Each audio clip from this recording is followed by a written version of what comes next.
donde determinadas ideologías, como por ejemplo el marxismo, ellos iban a decir que la familia era la primera propiedad privada y justamente es lo que habría que derribar para que los niños sean tomados por el Estado, ¿no? Entonces, desde ahí se van a montar las filósofas del género, las feministas más radicales que levantaban estas banderas, donde yo entiendo que muchas eran muy traumadas a nivel emocional, entonces tenían que de alguna manera explicar mediante teorías, algunas súper rebuscadas, qué es lo que les pasaba en su interior, y después, bueno, fueron cooptando muchas otras personas que levantaron sus banderas. Entonces, la familia termina siendo un gran peligro para ellas, por lo tanto hay que derribarla, a los hijos hay que expropiarlos y ya hay... ¿Por qué psicólogo católico, Pablo? Y entiendo que tiene que ver con los valores, que ya te vas a poder explayar. ¿Y qué diferencia haces con un psicólogo cristiano en cuanto a esto? Bueno, Héctor, muchísimas gracias por la invitación. Un gusto estar en tu canal, en tu espacio, ¿no? Sobre todo para defender la familia un poco y los valores. A ver, yo te hablo un poco testimonialmente, que no todo es de lo teológico, porque eso lo tendría que hablar un especialista, pero voy a hablar desde mi punto. Yo soy bautizado y después estuve muchísimos años alejado de la iglesia, estuve aproximadamente unos 20 años alejado de la iglesia. Una de las misiones que yo tengo como psicólogo, una de las misiones que Dios ha puesto en mi corazón hace mucho tiempo, sobre todo después de la conversión, fue ayudar a todos aquellos que están metidos en cuestiones nueva era. Nueva era, llámese de todas las técnicas como Reiki, constelaciones familiares, tarot, astrología, etcétera, brujería. Entonces yo, como estuve metido muchos años en todo eso, muchísimos años, he hecho todas, he sido casi maestro de Reiki, astrólogo, en todo lo que se imaginen. Y después, cuando Dios vuelve a llamarme por una cuestiones de la vida, básicamente, ahí vuelvo a la Iglesia Católica, donde he sido bautizado, y empiezo todo un camino de mucha profundidad y conversión, llegando también a estar en un proceso de exorcismos con un sacerdote durante mucho tiempo, para salir de todo lo que había estado. Entonces, básicamente, mi misión como psicólogo católico es tratar también de ayudar desde ahí. Una de mis especialidades como psicólogo es los discernimientos entre patologías mentales e influencias extraordinarias de demoníacas. Yo trabajo con sacerdotes, entonces tengo mucho nicho ahí de trabajo. Y bueno, Dios me ha llamado a la Iglesia Católica, o sea, he iniciado desde ahí con el bautismo, porque mi familia es católica, por ahí no muy practicante, pero sí con por lo menos la fe que viene dada de generación en generación. Yo después he dejado mucho tiempo por búsquedas, porque no encontraba, porque no entendía, porque por ahí tuve una pésima catequesis, porque no me habían enseñado bien, o por las búsquedas, sobre todo de adulto joven, y terminé en muchísimas cosas. Y después, bueno, la vuelta estuvo ahí, he vuelto justamente a la misma iglesia, y creo que todas las ramas, ¿no? Cristianos, católicos, tenemos que contribuir para ir un poco a la contracultura del momento, que es lo que creo que el tema de todo este ciclo que estás haciendo, de los niños, ¿no? De las infancias en peligro. Creo que cuanto más entramado espiritual haya por detrás, bien entendido, que venga de Dios, obviamente, porque tanto el católico como el cristiano tiene a Dios como base, que es lo más importante. Después hay diferencias, obviamente, que un teólogo lo va a poder explicar muchísimo mejor que yo.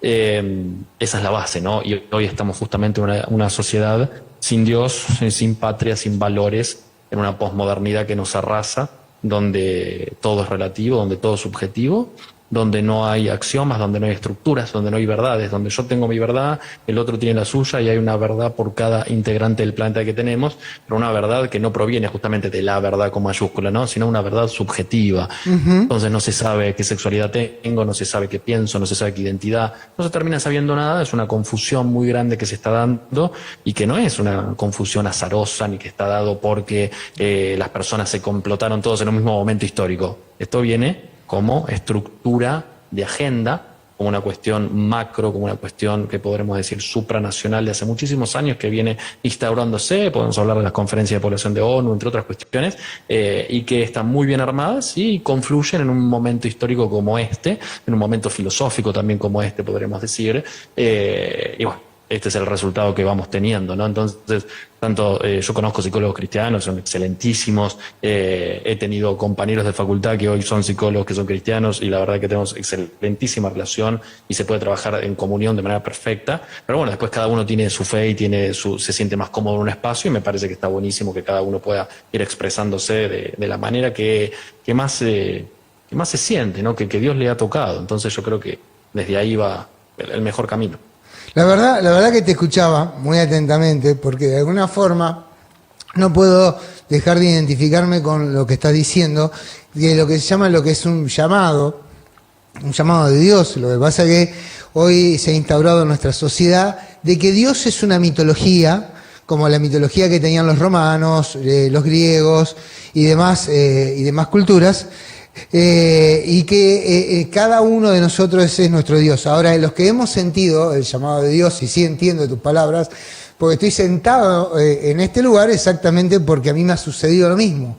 Se me ha impuesto una misión que tiene que ver con levantar la voz por los niños, que son el sector más desprotegido de nuestra sociedad. Tocaste muchos temas muy interesantes. Lo que pasa es que este ciclo se llama Una infancia sana, y cuando hablamos de infancia tenemos que hablar de la primera estructura de la sociedad donde se puede proteger a los niños, que es la familia. Hoy la familia, lo dijiste muy claramente, por una cuestión de agenda global, está siendo muy atacada. ¿Cómo afecta a la niñez no tener esa contención familiar, donde algo tan caro para nuestra cultura está siendo destruido, donde la familia ha pasado a ser casi una mala palabra en la sociedad? Tener hijos ha pasado a ser, hoy para un joven es mejor tener un gato o un perro que tener un hijo. Entonces, ante esa situación, ¿qué reflexión podés hacer, Pablo? A ver, súper interesante, porque nos tendremos que remitir en tiempos históricos anteriores, donde determinadas ideologías, como por ejemplo el marxismo, ellos iban a decir que la familia era la primera propiedad privada, y justamente es lo que habría que derribar para que los niños sean tomados por el Estado, ¿no? Entonces, desde ahí se van a montar las filósofas del género, las feministas más radicales que levantaban estas banderas, donde yo entiendo que muchas eran muy traumadas a nivel emocional, entonces tenían que de alguna manera explicar mediante teorías, algunas súper rebuscadas, qué es lo que les pasaba en su interior, y después, bueno, fueron cooptando muchas otras personas que levantaron sus banderas. Entonces, la familia termina siendo un gran peligro para ellas, por lo tanto hay que derribarla, a los hijos hay que expropiarlos, y ya hay leyes, por ejemplo, en Canadá, yo tengo pacientes de Canadá, tengo pacientes de todos lados, que te van contando lo que va sucediendo, sobre todo en las escuelas, y hay leyes muy puntuales donde no podés como padre tener tu patria potestad en su niñez, porque, bueno, el niño puede ser expropiado básicamente, o te lo quitan de las manos como si fuera un dulce, como si fuera un caramelo, podríamos decir. Entonces, hoy la familia está siendo atacada por múltiples aristas. Una es la tecnología, los entretenimientos, las plataformas, las pantallas, el adoctrinamiento a nivel escolar, las ideologías que lamentablemente padres sin formación terminan levantando esas banderas y creyendo que está bien, y después terminan siendo completamente destructivo para los niños. Entonces hay algo que está armado muy una superestructura, parafraseando también a Marx, lo cultural, que intenta meterse en la cabeza justamente de los niños, porque ellos no van a ir a atacar al adulto más formado, ni a mí, ni a vos, porque lo podemos sacar fácilmente. A otros se les meten porque por ahí hay poca formación, poco enraizamiento en Dios. No estoy diciendo ni mejor ni peor, sino ciertas diferencias a nivel conceptual. Diferente. Entonces van a ir a atacar ahí, ¿no? ¿Qué hace atacar ahí? Justamente, ni siquiera dándole vida, ¿no? Porque el derecho a la vida es el primer derecho sobre donde se montan todos los demás. Si no tenemos vida, no tenemos otros derechos. Van a atacar ahí. Ideología de género, ¿dónde va a atacar? Ahí, porque los nuevos planes de estudio intentan hipersexualizar absolutamente todas las materias. El otro día escuchaba en una escuela, hablando con directores, que me decían que viene el plan de estudios con, por ejemplo, matemática con perspectiva de género, ¿no? cualquier materia con perspectiva de género, que bueno, estos son colegios religiosos que lo que tratan es que esto correrlo para que no ingrese, pero ya viene el armado desde arriba, y esto no es solamente un armado nacional, no, el armado nacional tiene que ver con que toman algo que viene por encima de las naciones, justamente todas estas organizaciones pantalla que tienen determinados fines, ¿no? Y que hoy está muy en Vox Populi, que está saliendo un poquito más a la luz, aunque se toma como teoría de la conspiración, lamentablemente, pero que no es para nada conspiranoico, y podemos ir justamente para nada. a conferencias de población, podemos ir a las diferentes conferencias que ha habido a lo largo del tiempo, tanto de feminismo como de la población en ONU, para que los objetivos que se plantearon en ese momento, podemos hablar de Bucarest, podemos hablar del Cairo, podemos hablar de Pekín, justamente conferencias que se fueron dando para establecer para establecer el feminismo, para establecer el homosexualismo, para establecer todo este tipo de ideologías, que lo que hacen es que el niño, bueno, si no lo consume en la escuela porque tiene un profesor que está atravesado por esta ideología, entonces le baja estos contenidos, lo ve en Netflix, si no lo ve en Netflix, justamente antes de entrar aquí, veía que hoy en el Obelisco, aquí en Capital Federal, pusieron un preservativo gigante que lo cubre a todo el Obelisco por la nueva serie, la nueva temporada de la serie Sex Education, ¿no? De Netflix, que justamente lo que hace es propagar absolutamente todo lo que nosotros no queremos que se propague, porque es el libertinaje, la sexualidad abierta, el homosexualismo, todas estas cuestiones. Si no lo ve allí, lo ve en Disney. Disney antes era supuestamente super naif, que la princesa, que esto, que el otro. Ahora, hacia el año 2022 finales, el 50% de su contenido tenía que ser LGBT, dicho por sus máximas cabecillas de la empresa, donde sus acciones se han desplomado porque no se consume, porque somos muchos los que no queremos esto, pero entramos en una espiral del silencio, porque bueno, si uno habla te censuran, mismo en las redes sociales, uno hace un contenido, te lo censuran, te desmonetizan el canal de YouTube, cada palabra que tenés que decir la tenés que cuidar, usar un eufemismo. Eso en mi día a día de la comunicación, que humildemente intento hacer, hay que tratar de tener todo esto muy cuidado, porque si no, no puedes difundir nada. Pero ahora, otro que difunde cualquier contenido, no pasa nada, entra dentro de las normas de la comunidad y no hay ningún problema. Entonces, la familia está siendo atacada por múltiples espacios, cierro con esto, artículos por doquier de diarios súper progresistas de España, o mismo de aquí Argentina, los grandes beneficios de la maternidad después de los 40 años. Bueno, una maternidad que va a ser muy complicada, que puedes tenerla, pero que no es lo natural en el sentido de lo cronológico del avance de lo orgánico en la mujer. Bueno, pero los beneficios, ¿no? Ese individualismo bien ilustrado en cierto sentido, que lo que intenta hacer es llevar justamente a el desarraigo de la posibilidad de los hijos, el desarraigo de la idea de la posibilidad de los hijos. Bueno, yo estoy bien así. Entonces entra el perrijo, entra el gato como hijo, entra todo lo que mencionabas vos al inicio, que estoy completamente de acuerdo, y ya no hay familias, porque después están las familias del mismo sexo. Bueno, ¿qué familia puede ser esa? Básicamente, una familia constituida es hombre, mujer, biológico, ingresan, bueno, ¿dónde está la reproducción? No hay reproducción, entonces ingresa el otro punto, que es la adopción, que no se termina de entender, porque termina siendo una adopción muy narcisista, porque nadie piensa en ese niño, que las consecuencias que después va a sufrir. Pero grandes estrellas de Hollywood, o de la música, los cantantes, etcétera, que propagan todo esto. Entonces tenés una hija de 12, 13 años que sigue a, no sé, los grandes cantantes del momento, y bajan esta ideología, porque yo no veo ningún músico, debe haber alguno por ahí. El otro día Santana creo que dijo un comentario y sí, tuvo que salir a pedir disculpas. Exacto, tuvo que pedir disculpas, porque ¿cómo va a decir eso? ¿Cómo va a decir una verdad biológica? Entonces, pero todos los demás que después andan desnudos por la vida o haciendo todas estas cuestiones, no se les dice nada. Entonces, para no hacerlo más largo, ¿no? Hay un entramado que está justamente ponderando el hiperindividualista narcisista de la posmodernidad, que lo que lleva es un subjetivismo extremo, donde me miro el ombligo, no tengo nada resuelto, pierdo mi identidad justamente, y se van licuando la posibilidad de los vínculos interpersonales, hombre-mujer, mujer-hombre, para justamente una familia, y ni hablar una familia religiosa, podemos decir, ¿no? La verdad que es mala palabra casi. Te estoy escuchando y estoy mirando el tiempo, y ya me doy cuenta que esta va a ser una entrevista que es muy corta para mi gusto, porque tendría 1000 temas para hablar con vos. Realmente dijiste cosas muy, muy, muy interesantes. De todos modos, hace unos días en Canadá hubo una movilización multitudinaria. Sí.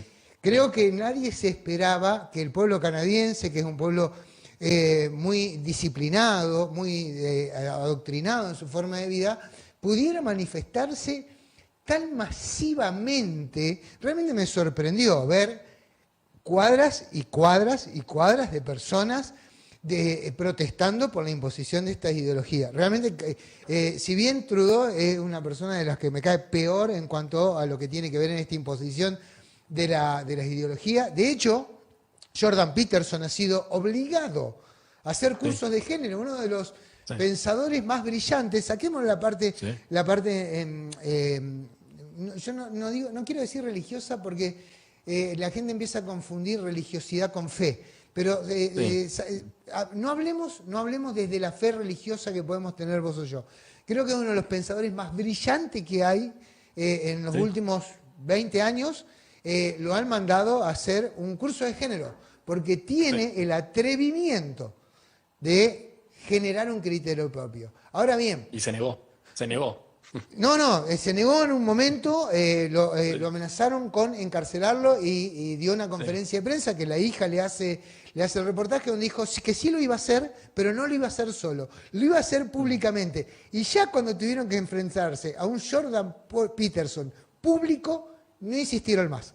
Creo que eso fue cuando él los puso en la dicotomía de, listo, voy y lo hago, pero voy a ir acompañado de 2 millones de seguidores, ¿no? Entonces ahí pararon.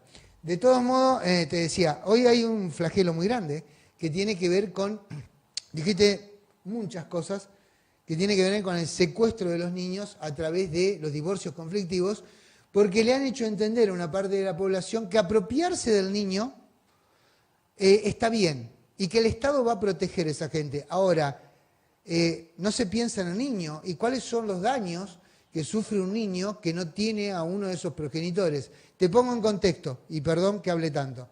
No suelo hablar tanto. Un día, un niño tiene una relación de amor y sana con un progenitor. Y al otro día ese progenitor no está más. Desapareció de su vida. ¿Cuáles son las consecuencias sobre ese niño? Muchas, porque los niños están generando y desarrollando su aparato psíquico, están evolucionando minuto a minuto, día a día, no solamente en lo orgánico biológico, sino también en la constitución de sus estructuras o su estructura psíquica. Y lo que más necesitan los niños es el afecto. O sea, está comprobado que niños que les dan alimento, pero no reciben amor, terminan o muriendo o se les rompe la cabeza, podríamos decir, hablando mal y pronto, es decir, tienen una disociación o tienen una generación ya de patologías desde la primera infancia por el simple hecho de no recibir o no nutrirse de aquella sustancia vital, podríamos decir, que es el afecto de los padres. Entonces, es completamente traumático, es una huella que queda permanente, podríamos decir, y las grandes cosas que uno ve, por ejemplo, en la clínica, en el día a día, tienen que ver con las relaciones paterno-materno en cuanto al afecto en la primera infancia. Desde ahí se ven muchísimas de las cuestiones. A ver, si nosotros ponemos el ejemplo de una chica de 15 años que levanta una bandera ultra mega archifeminista y que le dice muerte al macho y que quiere que los hombres no existan más y que, bueno, las mujeres toman el poder, más allá del contenido ideológico que hay, y que necesito ser parte del clan de mis amigas y si no quedo expulsada. Más allá de todo eso, quieras o no, hay un conflicto muy latente que se encuentra entre ese padre y esa niña probablemente, por el simple hecho de que no podría rechazar a priori ese amor, ¿no?, que ha tenido o que no ha tenido y levantar las banderas de quiero eliminar a los hombres de la sociedad, básicamente. Entonces, también hay que pensar desde ese lado.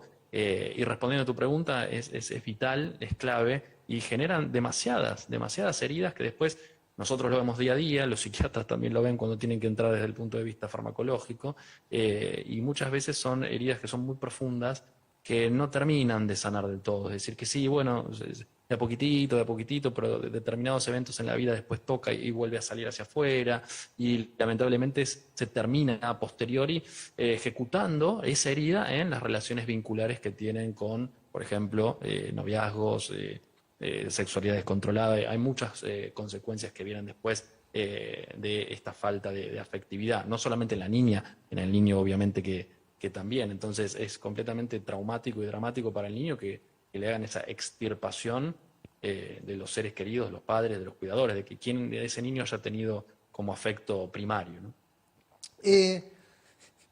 Vos de alguna forma has contado que al recorrer este camino, también has recorrido esos caminos de estas nuevas teorías alternativas de satisfacción a través de prácticas como, vos contaste, el Reiki, el Tarot, Sí, la biodecodificación.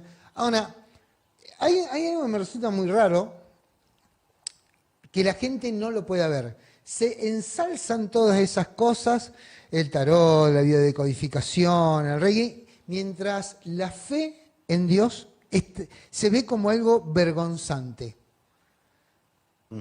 Y sin embargo estamos hablando de inventos modernos sin ningún sustento versus una fe que tiene 5.000 años, 6.000 años, mínimo de lo que está registrado. Y la sociedad lo sí, acepta tranquilamente. sí.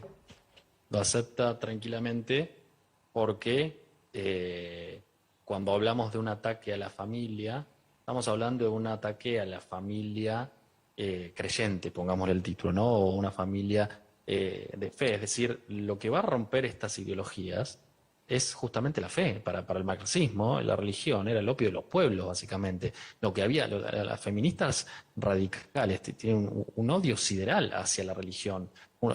Pongo religión, pongamos fe, para que se entienda, ¿no? Estoy hablando de, en este caso, católicos y cristianos.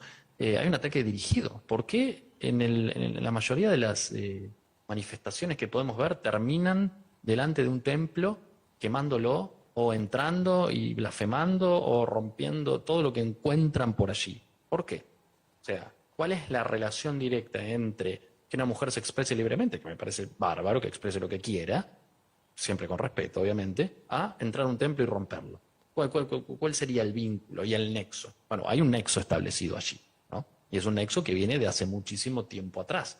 Entonces, la familia patriarcal, la religión o la fe patriarcal. Hay que destruir y romper al hombre y sacarlo de la esfera. Por lo tanto, lo que queremos en esta posmodernidad justamente es, como hablaba antes, disolver las estructuras, disolver la creencia, desarraigarte. Es decir, la posmodernidad viene a romper todo, a que quedes vos, solito con vos, ¿no? Aislado. Aislarnos. Aislado, encapsulado en vos, que ni siquiera te puedas reconocer porque te miras al espejo y no sabes qué sos, y no tenés ningún agarre, ¿no? Como diría Heidegger, ¿no? Somos arrojados a un río, como agarrados de una rama que golpeamos de orilla a orilla, bien existencialista el tema. No tengo de qué agarrarme, entonces rompemos la trascendencia, rompemos la realidad, porque hay un rompimiento con la realidad. No me puedo reconocer, un rompimiento con la identidad, ¿y qué queda? Queda un ser que puede ser conducido muy fácilmente, porque justamente la posmodernidad es un momento de narraciones. Entonces, ¿quién puede narrarme? Bueno, y eso es lo que hay que pensar. ¿Quién nos está narrando a nosotros? Eso es lo que habla, ¿no? La posmodernidad tiene que ver justamente con, somos una narrativa. Entonces, lo que hacemos es deconstruirnos, el concepto que manejan todo el tiempo, para que alguien vuelva a construir. ¿Y cómo construye? Sin religión, sin fe, sin familia, sin la posibilidad de reconocerte en tu propia identidad, sin una misión, sin valores. Bueno, es lo que estamos viendo, en cierto sentido. Bueno, Es lo que estamos viendo. hay algo que te quiero decir que ya que viene el tema y he ido desarrollando en este sentido, que yo rescato que hay gente muy valiente, alzando la voz. De hecho, yo no recuerdo, estoy tratando de recordar, no sé si fue en New Jersey, me viene New Jersey, Illinois, tantos lugares donde un padre católico, un cura, fue a rezar frente a una clínica abortiva y fue prácticamente arrastrado por la policía, esposado, llevado, dejado en el piso por ir a rezar. Ni siquiera por invadir, por agredir, por rezar. En Londres, hace poco, hará 2 meses atrás, Una mujer. una Sí. mujer que fue a rezar también frente a una de estas clínicas abortivas, fue tratada como un paria, golpeada, maltratada, arrastrada para subirla a patrullero, ni siquiera patrullero, lo llevan en camiones celulares como los delincuentes peligrosos. También recuerdo unos chicos, esto sí estoy casi seguro que fue en Nueva York, que intentaron rezar en un parque.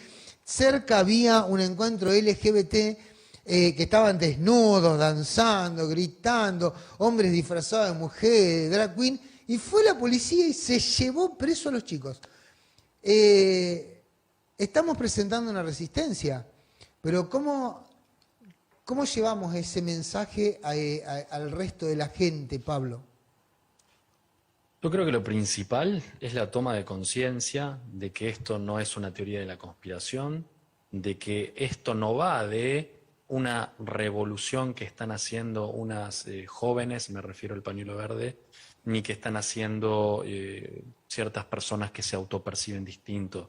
Acá hay algo que está por detrás y que están siendo utilizadas, esta población está siendo usada por otros intereses que están muy por encima y muy poderosos para justamente implantar una agenda a nivel internacional. El otro día en la ONU hablaba una chica que tenía el pelo pintado de distintos colores de mitad y mitad y decía, bueno, esta agenda va a ser implantada de todos modos porque no es una lista de deseos. Dice, la Agenda 2030 va a ser implantada de todos modos porque justamente se llama agenda y no lista de deseos. ¿Qué te está diciendo ahí? Bueno, a ver, el tema es que quien no entiende lo que es la Agenda 2030 te va a decir, ¿cómo estás hablando en contra de la sustentabilidad? ¿Cómo vas a estar en contra de la eliminación de la pobreza? ¿Cómo vas a...? Bueno, no, a ver, estudiemos la Agenda 2030, leamos un poquitito más de lo que dicen todos esos cuadraditos y esos principios, estudiémoslo a fondo. Entonces, punto número 1, toma de conciencia. Punto número 2, formación. O sea, los padres y madres de familia tienen que estar formados, o sea, tienen que saber de qué va todo esto. O sea, tienen que tratar de mínimamente dejar un ratito Netflix, dejar un ratito la tele, que yo entiendo que podemos estar cansados, sé que es un momento de entretenimiento, está todo bien, pero agarra un libro. Bueno, a ver, leamos, ¿qué es lo que está pasando? Sobre todo aquellos que tenemos hijos, porque si no, no les vamos a poder pasar nada a ellos, hay que transferirles la información y la vivencia con la mayor coherencia posible. Pero para eso tenemos que tomar conciencia de lo que está pasando y no decir, bueno, es un cambio de tiempo, cual mayo del 68, con menos revolución, pero claro, ahora está pasando algo que no se toman las armas en cierto sentido, pero todo lo que vos nombraste, a ver, ¿por qué van a reprimir a los que rezan cuando no están haciendo absolutamente nada malo y no reprimen a alguien que está haciendo exhibicionismo en la calle? ¿No? Bueno, ¿por qué de un lado sí, por qué del lado no? ¿Por qué una mujer de 60 y pico de años, creo que era, parada en una clínica abortista, rezando con un rosario en la mano y así quietita, tienen que sacarla en un camión celular? ¿Por qué?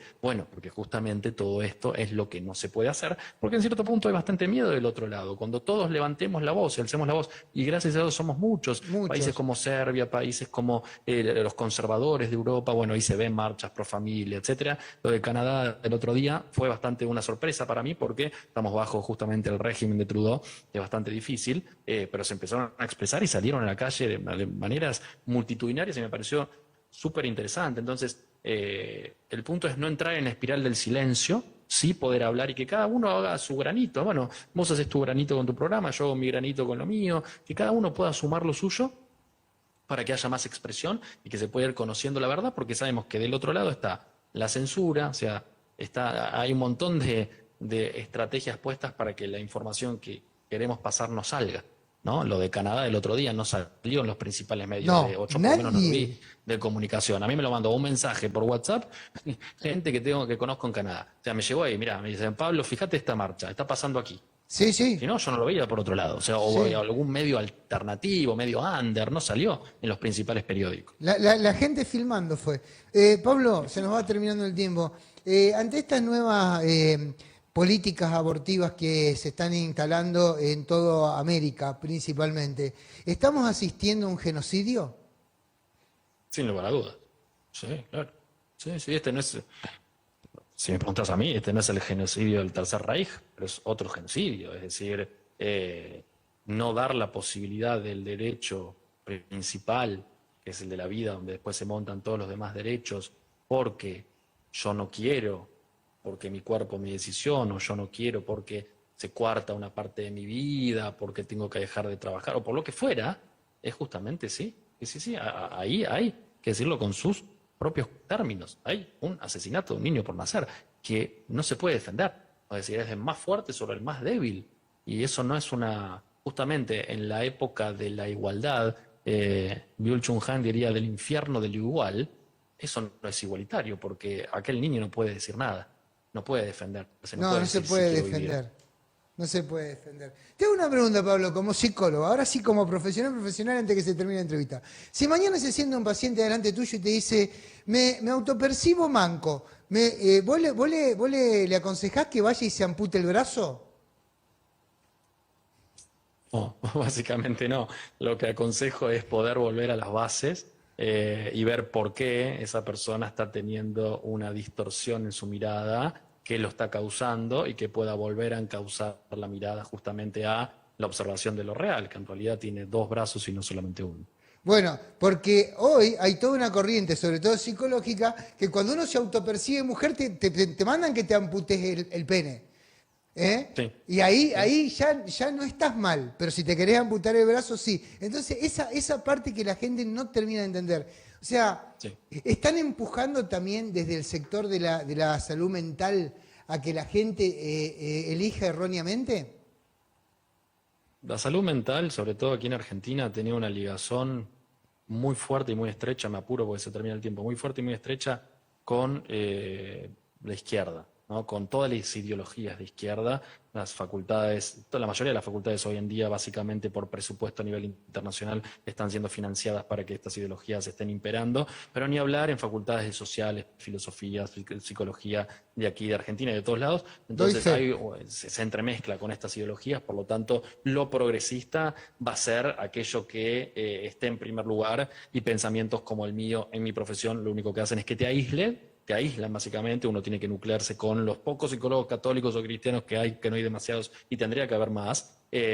Justamente una psicóloga católica en Colombia en este tiempo ha tenido muchísimos problemas porque lanzó un curso de psicoterapia católica y la quisieron denunciar por todos lados. Gracias a Dios no llegó a ningún lado porque justamente es esta progresía que no puede tolerar lo distinto, levantando la bandera de la igualdad, que es toda una mentira, y de la diversidad, no pueden tolerar lo distinto, porque si vos sos un psicólogo progre, bueno, está bien, trabajá libremente en el mercado, pero dejá que saquen un curso de psicoterapia católica. No, le hicieron la vida imposible, lamentablemente, para ella, no llegaron a ningún lado, porque levantó acciones legales, obviamente, que casi estaba en eso, pero lo que voy es, la igualdad, ¿dónde está? Dejá que cada uno trabaje de la misma forma. Piden tolerancia y no dan tolerancia. Hablan de Exactamente, la desigualdades. tolerancia siempre y cuando pienses lo que yo pienso. Esa es la Claro, tolerancia. intentan moldearnos. 2 minutos y medio, Pablo. Me gusta que el invitado siempre termine con una reflexión y yo lo cuento. Este pequeño programa que se hace desde el interior de la Argentina, desde el interior del interior y que hacemos con mucho amor, con la camiseta puesta, se ve en toda América Latina y también se ve en España. De hecho, se ve, tenemos seguidores en Canadá y en Estados Unidos, mínimos, pequeños. Y el otro día lo contaba, tenemos hasta 5 seguidores en Nigeria. No me pregunté cómo tenemos seguidores en Nigeria, pero nos ven en Nigeria. Si tuvieras que dar un mensaje a la sociedad frente a esta realidad, Pablo Caruso, ¿qué le diría?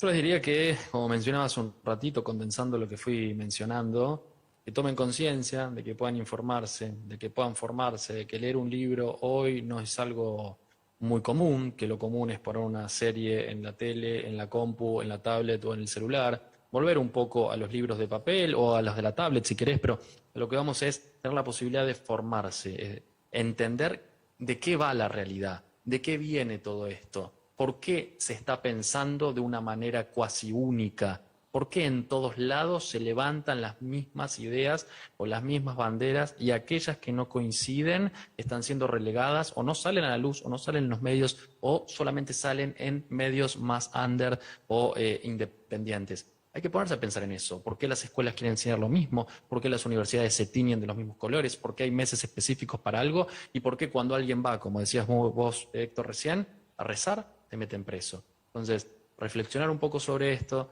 tener la posibilidad de mirar su propia vida, mirar hacia adentro y decir, bueno, ¿qué quiero hacer?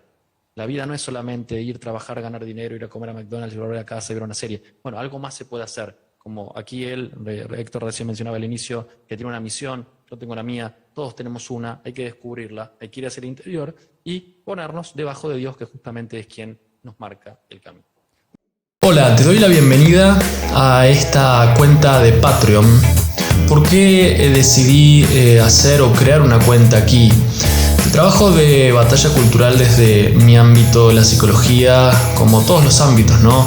Implica tiempo, implica inversión, implica conocimiento y sobre todo mucha disposición, ¿no? Particularmente mi trabajo principal no es este de la difusión de la batalla cultural de la psicología, sino tiene que ver con la atención del paciente, el dictado de clases en las universidades, entre otras cosas. Por lo tanto, decido abrir esta cuenta para que quien quiera y considere mi contenido de valor pueda hacer una pequeña donación. Vas a encontrar 3 niveles, ¿no? Con distintos valores, que son contribuciones muy pequeñas para poder ayudarme, que el contenido sea más profesional, poder dedicarle mayor tiempo, mayor posibilidades de formación también. Sobre todo para que esto llegue a más personas y podamos ser más cantidad a la hora de argumentar en esta hegemonía lamentable de izquierdas y de progresismo. Por lo tanto, te doy la bienvenida nuevamente y te agradezco por estar aquí.